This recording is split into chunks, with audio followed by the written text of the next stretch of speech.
Hi and welcome to Reader's Mind Extra. Reader's Mind Extra is a program here on Leader Space Media where we get to talk about books and expose their hidden entry cases. My name is Linda and today I'm being joined by Ruth instead of the normal school and students I get to feature because hey, it's Reader's Mind Extra, not the regular Reader's Mind. And today we'll be discussing the book Secret Lives of Baba Segi's Wife, written by Lola Shannon. So the book actually has a lot of intricacies in it, and that is what we're going to be discussing and exposing today, isn't it, right? Yeah. Okay, so I'm going to start off with the summary of the book, a kind of a plot of the book. So the book starts with Baba Segi in bed with his second wife. So yet in the bed, instead of him focusing on what he's doing, he's actually trying to reminisce and remember the fact that his last wife, Bolanle, that's his fourth wife, is actually infertile, hasn't been able to put to bed despite 2 years of their marriage. So the next day he actually drove to see teacher. Teacher lives in Ayikara. The teacher said, okay, instead of taking your Bolanle to the native place, take her to a doctor, take her to a hospital because hey, Bolanle is educated. Yeah. If she's able to go, she's the first educated wife he has, so she's definitely not going to play by the same standards as the other wives.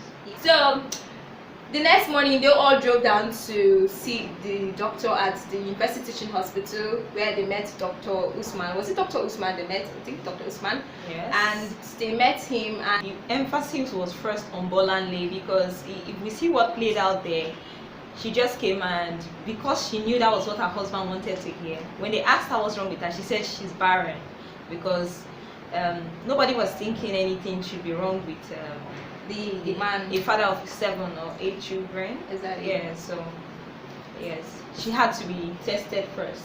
Yeah. So at the end of the whole thing, when the doctor found out that okay, Bolanle is okay, he has to say, okay, can we have your husband tested for at least sperm count?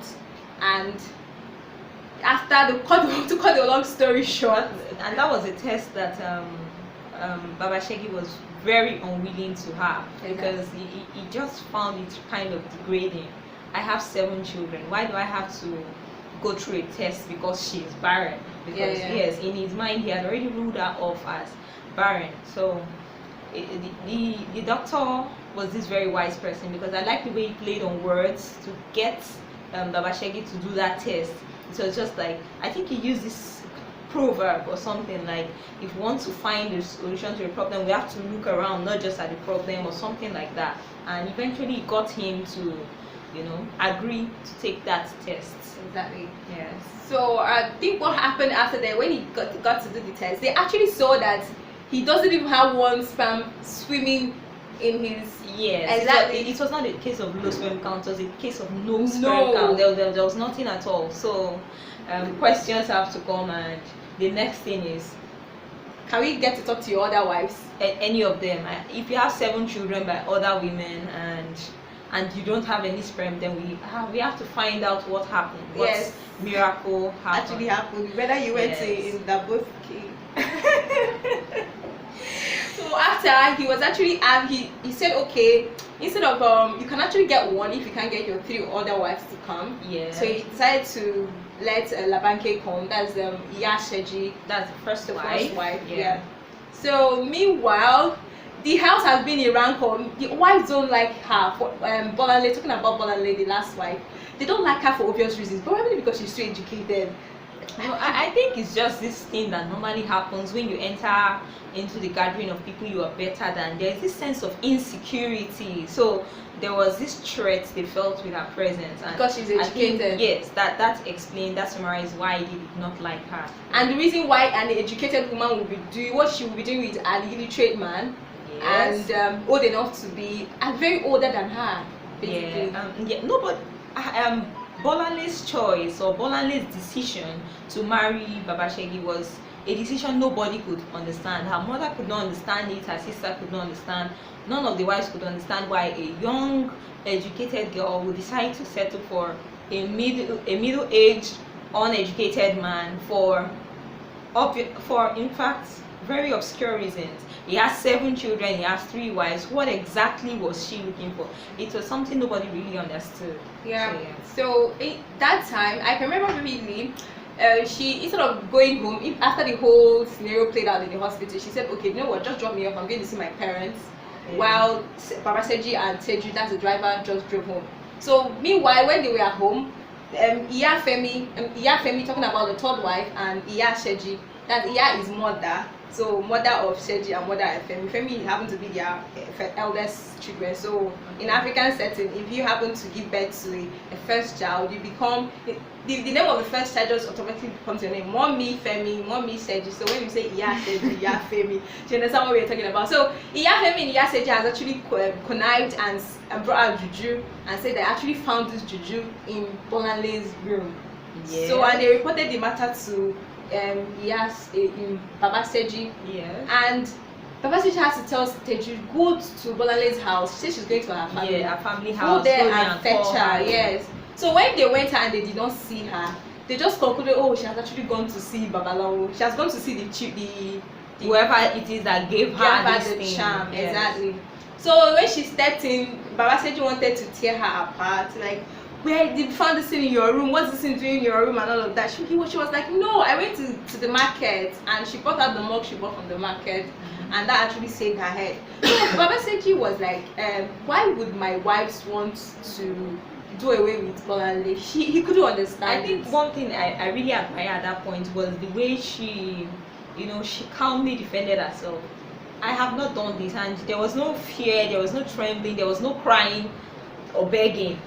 She was just really confident. I didn't do it, and I didn't do it. So there's really no reason for me to be worried. There's no reason for me to be bothered.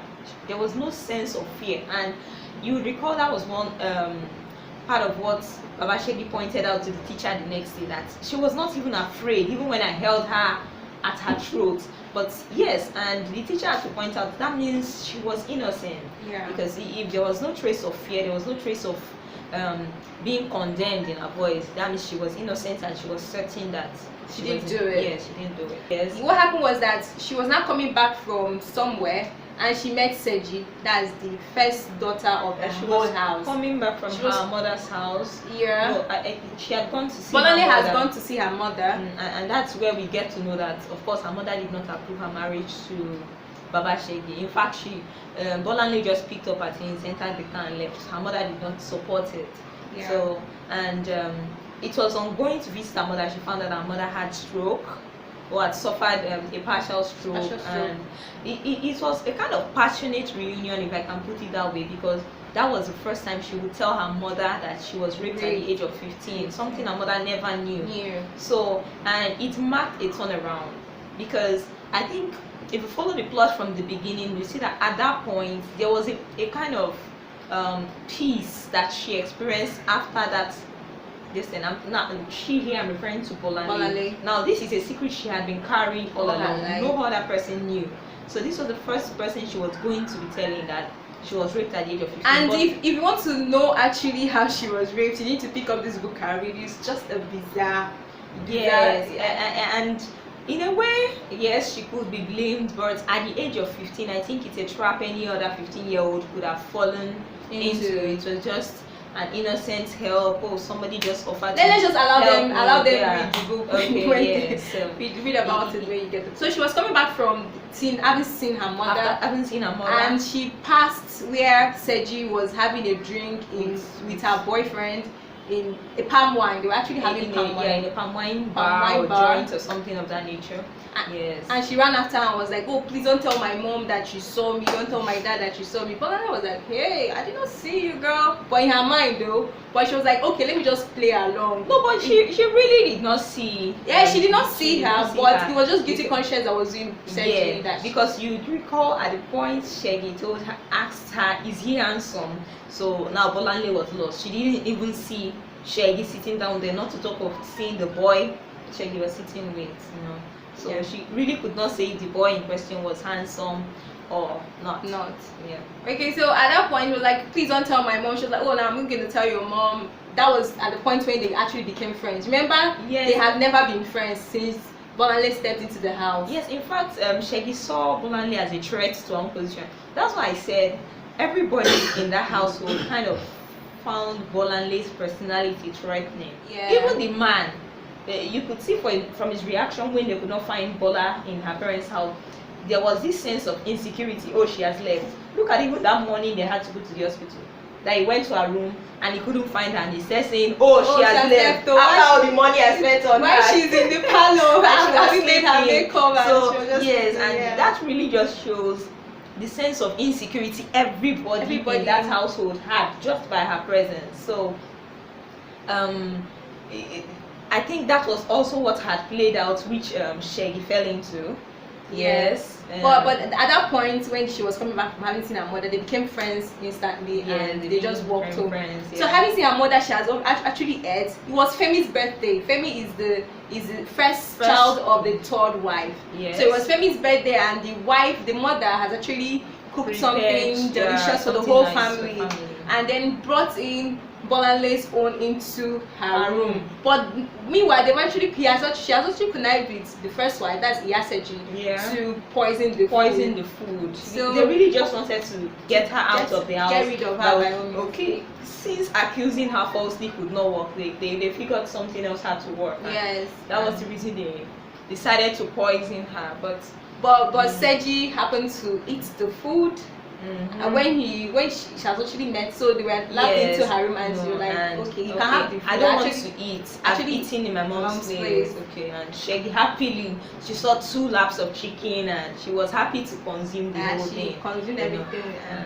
I think that we could say that was her last happy meal. Oh.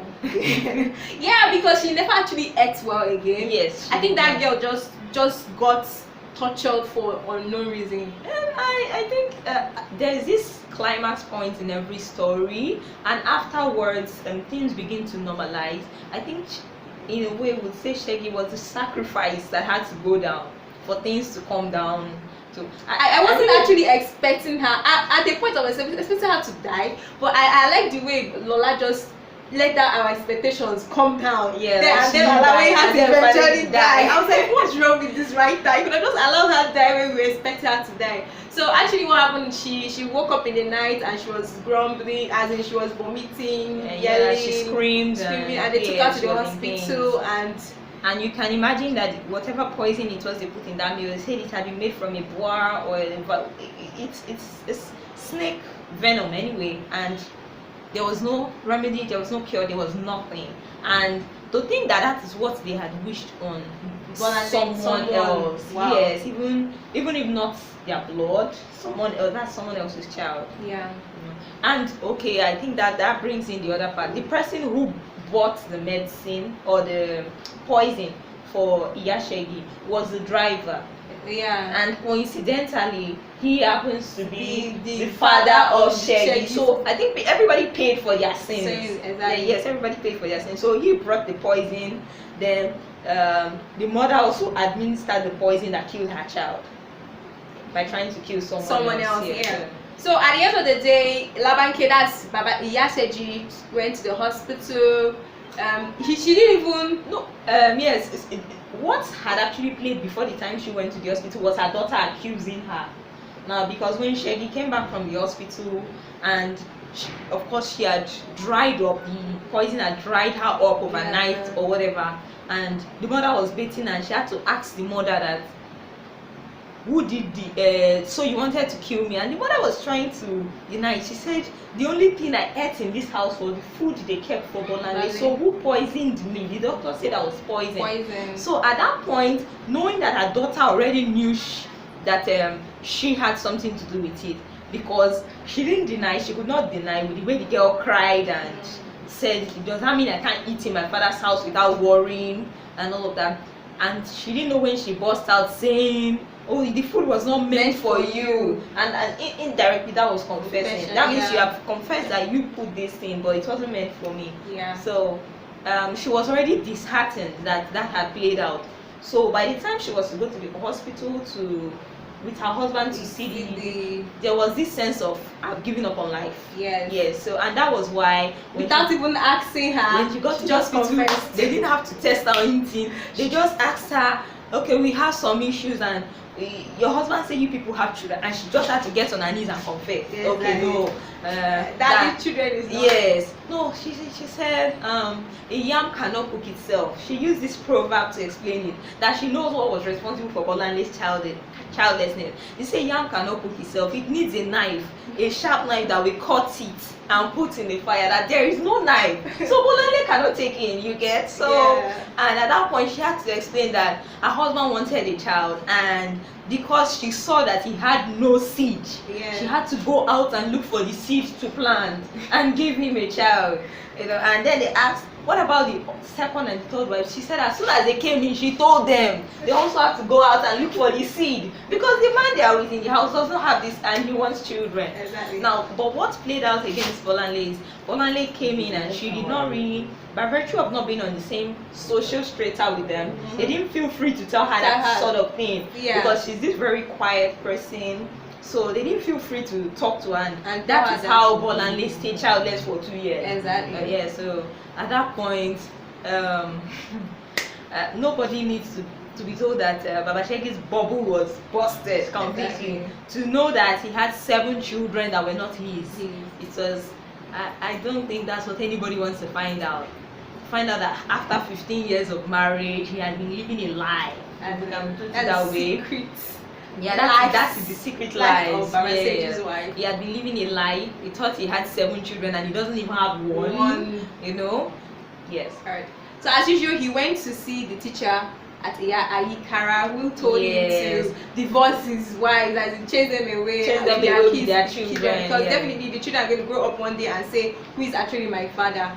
And I just like the way when we come back to the characterization, we'll talk about the character of Baba Segi. So at the end of the whole day, he actually called the wives and was like, okay, you are free to go with your children anywhere you want to go to. And this discovery, actually, I think that was what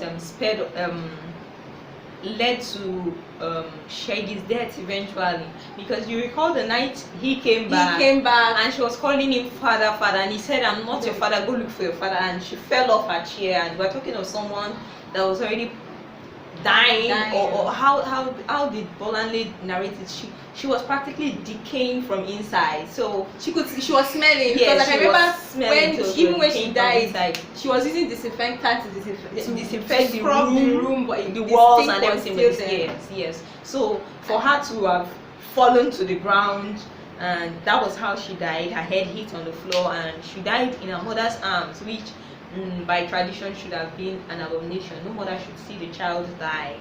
So at the end of the day, the wives begged. Segi begged and was like, please, I don't want to go. You are the only father these children have known. In fact, okay, since we have 2 and 1 is now left, just take the remaining one. I'm giving it to you. Yeah, I can go, but I would like to stay. And he also begged for on behalf of the other wife. Something she did which I really liked. I like the fact that she first of all took responsibility. Yes. She said, okay, instead of punishing all the wives, if you punish anybody, just give.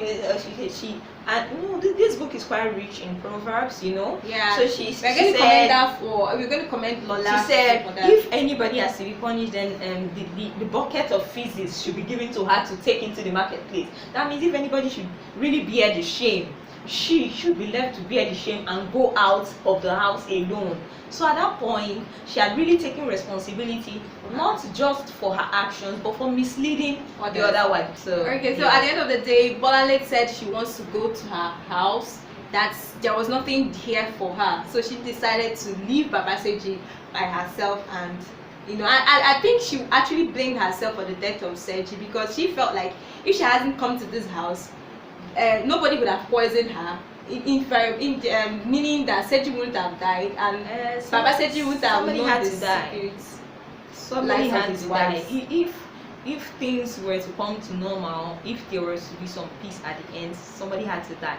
It is just unfortunate that it was Segi. But if it was not Segi, it would have been Bolanle. But I think, give and take, I prefer that it was Segi than for it to have been Bolanle. If Bolanle had died, the rest of the truth would not have come out. Yes. Yes, the rest of the truth regarding pregnancy, barrenness, impotency would not have come out. So Okay, it so had to be her. let's talk about the characters in this book quickly before we go back to the lessons learned very quickly because we're almost running out of time. So, character here, I'm gonna pick character of Baba Segi. Okay. He's one man who's overprotective of his own, and he has this inferiority complex going on with him, even with his whole money. Yes. Yeah. No, maybe not inferiority complex. He's okay. He's drawn to people who are needy, if we could put it that way. But there was a part in the narrative he had to admit that of all 4 wives, Bolanle was the only one he chose. Oh yeah. His Labake mother was his mother's choice. Tope was given as a gift when her fathers had a poor farm this thing. Yes. Femi gave herself, like, come and take me out of here, I'm suffering, kind of thing. So Bolanle was his only choice. Bolanle was the only person he chose in his full consciousness. Like, he just saw hand, he knew this was who he wanted. So but the inferiority part, inferiority could be a reason why somebody would be attracted to people who are needy. So yes, he does have that inferiority complex. So talking about the character of Bolanle right now, I feel she's a woman who just knows what she wants.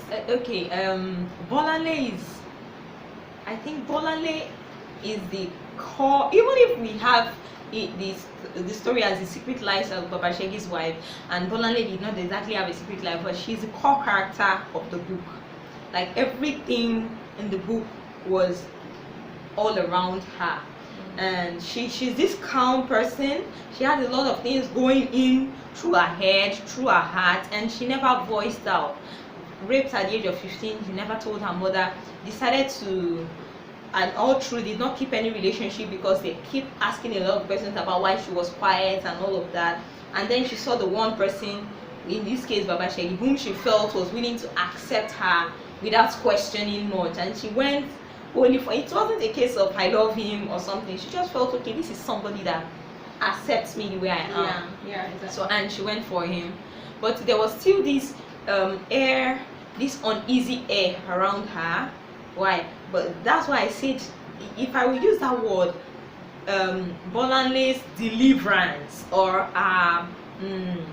there's this word now, when something gets filled, the point of spilling all over or something, it came for her when she unburdened herself to her mother and told her mother that this was what happened. That was her point. That was the point she received peace, if I could put it that way. And from then on, it went serially over. She came to the house on the way, met Shegi, had a chat with her. They went to even at the point Shegi was ill, she still had, I think Bolanle had an innocent heart, and that's why she did not think that, she did not even understand that Baba Shegi was impotent. So I thought she was disappointed at that time. That was why she actually had to leave. No, her decision to leave was a very practical one. It was a very practical one, and I think it was just the best for all of them. If she remained in the house, he has agreed to keep them with their children. If she remained in the house, she will always bear that stigma of the barren wife, and she wouldn't have a child. She wouldn't have a child unless she also goes the same route with them, which is to go have a child from outside and bring to the house. But she didn't want to go that route as well, and it would have become obvious to people around that at some point, if the only reason she for her to leave is for things to be normal. If she doesn't leave, at some point people begin to ask questions. Why is she the one that doesn't have children? Why does is it Femi? No. Shegi's younger brother. Why does he look like the driver, Taju, or so? Exactly. Why is this person not? Why don't any of the children look like their father? Yes. And people start putting pieces together. So Bola really had to go. So we can really just close that chapter, and she becomes like the odd egg who came out, and she just left on her own. So let's look at the character of teacher. Finally, that's the only character. That's the last character we're going to look at. The teacher came as someone who a confidant to Baba Segi, someone he runs to always when he's in trouble, when he's here for him, like literally. Yeah. He goes there, he goes to him and seeks for advice. Yeah, the teacher but at the point that this wise is this wise person. But at the point they begin to question the true character of the teacher. Okay. Because remember Why? the advice he gave him Yeah. at the end to chase away his wife that said was and me. was like, besides, if me I can do without women, what more of you that have balls, just like you don't have a living semen in your fridge. Okay. Remember that's exactly that's what he said. Yes. So I feel like I didn't really have his back all this while you've been advising him. No, that was the best advice you could have given to anybody. Somebody comes to meet you and tells you he has 3 wives, 7 children, and he's just finding out that none of them belongs to him. That was really the most honest advice. Okay, what would you have recommended the advice? Probably Keep them and their children. No, but for him to tell them, I think it did that well, because now he told them they are free to go, and then they told him, no, you are the children, you are the father that these children know, and they are yours. It is not based on whoever got us pregnant. You are the father that these children. Imagine if he had just come to the house and, okay, you people can stay because I don't have any child. No, or you people should just, if he wanted to take that street. Yeah, I feel that Yeah. it was necessary for him to take that decision so necessary that for they a will know that compromise. yeah, exactly, Yes, that they had to beg. yeah. Yes, they had to beg, and they had to apologize. They had done something wrong, and they had to willingly give the children that was not his to him. It's beyond the fact that he had been feeding those children and clothing them and sending them to school and everything. They had to come to that point where they willingly tell him, look, the fathers of these children will never know they are here. We are giving them to you. They are yours. Exactly. You know, and really that was just, it had to come down. Okay, He gave the best advice. Okay, so let's look at the lessons learned in this book right now. The lesson I feel like I learned in this book is basically to be tactful. Tactful. How so? Yes, because I feel Bonale was tactful. Okay. Yeah, I remember when she came into the house, they'll be like, she would, even after the whole thing. I like her calm, her composure. She still goes to the kitchen, do everything. Bonale is the kind of person you could pour shit all over, and she still smiles at you and just walks past. And that was why she was attracted to the actor. Yes. So being calm could just work out for you. Yes, you don't have to be loud and troublesome and all of that. But I feel that she wasn't tactful at her younger age, because I keep talking about the rape incident, because that could happen even to an adult. So I really don't want to dwell much on that. Okay. But I think Bola, she's a very intelligent girl, and she really, what she suffered was really one of the effects of having to undergo sexual abuse without any kind of therapy. Nobody talked her out of it. So it kind of made her start feeling dirty. It made her start feeling like second hand. Okay, and that is why she could even have gone for a second hand man in the first place. If we put it out, yes, if a father of 7 children with 3 wives is, by any standard, he's second hand. I don't care how rich you are. yes. So, okay, and the only reason she could have gone for a second hand man is because she already saw herself as second hand. Okay, so we are still talking about lessons learned. So what lessons do you actually learn? The major lesson I learned is you could be wrong simply by being right. You know, Bolanle was right by wanting to take in for her husband, by being faithful, but by that action she was also wrong. Why? She was wrong by being right because she was in the midst of wrong people. She was in the midst of people who are taking the wrong route to get pregnant. So by refusing to take that route, I think mentions were made in the book that she met her ex. So let's not just talk about that. No, but if she had gone that path, she could also have gotten pregnant. But what I'm saying is, by choosing to be right, she was still seen as the wrong one in the midst. So sometimes, for me, the lesson was that you are not successful at something, or that you're not getting something right does not mean you're wrong. Like, she was not getting the pregnancy thing right, she was not getting a child, but she wasn't wrong. She was doing it the right way. She was being faithful and all of that. So you could be wrong even when you're right if you're in the wrong company. So that was really what played out. And even all the quarrels that played out, she was just the only educated person in the midst of 4 uneducated adults. Okay, so let's talk about the book right now, Reader's Mind. Your perception about the book. For me, I feel the writer, I mean, I can actually give her a round of applause. She actually tried. I love the way she used idiom in the book, like proverbs and idioms, idiomatic expressions. The book is actually rich with idioms, and it actually brings down some of the things happening in our society to life. Like, she went into tradition, and that's something I applaud. Yes, from the narration of the book, you could see that this is not just someone who schooled in London and just wrote a book. This is someone that really had an understanding of the culture. Yes, I think of her and I think of Chinua Achebe, that when I read the book, yes, I think of the writer. Chimamanda. Yes. Okay, maybe not Chimamanda. Yes, but there's this way she played on Yoruba proverbs that I could, in my head, I could only relate it with Chinua Achebe. Maybe something close would be Sam Omashe. I'm trying to recall this book he wrote, but the way she played on proverbs, it's not really something you see all the time. Then I like the narrative style. I'm a freak for biographies, I'm a freak for autobiographies, and that was just the style. She used the autobiographical form, when she was talking of each of the character. Yes. What each of the character narrating what happened to them. Exactly. So she used the biographical form of narration, and then when she's the one narrating round, she now used that autobiographical form. Her style was she just used 2 styles in one. Yes, she was at a point. You start each chapter and you have to ask, who is narrating? You need to go back and check the title. Yes, you need to know who is narrating the story.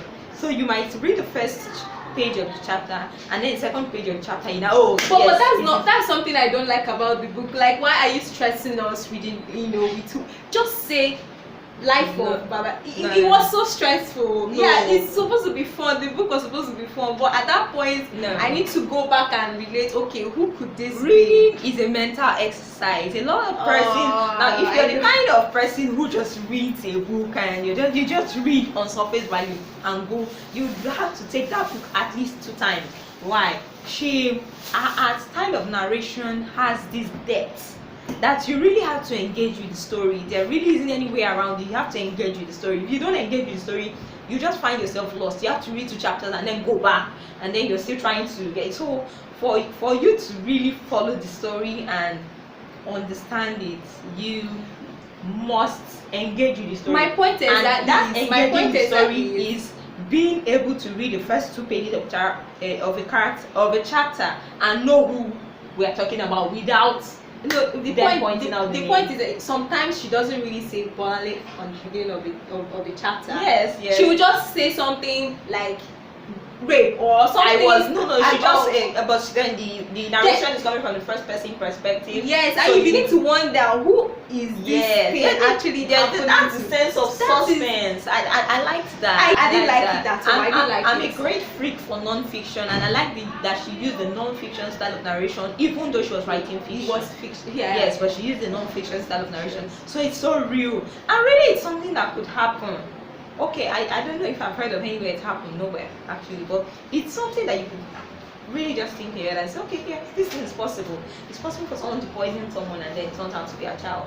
It's possible for someone to get raped at 15. You just really, so there's this sense of realness, even though it was fiction. Okay, so that's much you can take today on this episode of Reader's Mind Extra. Do not forget that Reader's Mind Extra is kind of shift from Reader's Mind. Reader's Mind have to do with students and me discussing the book. While Reader's Mind Extra could have me or someone else discussing the book. And today we've discussed the book Secret Lives of Baba Seji's Wives, written by Lola Shanae.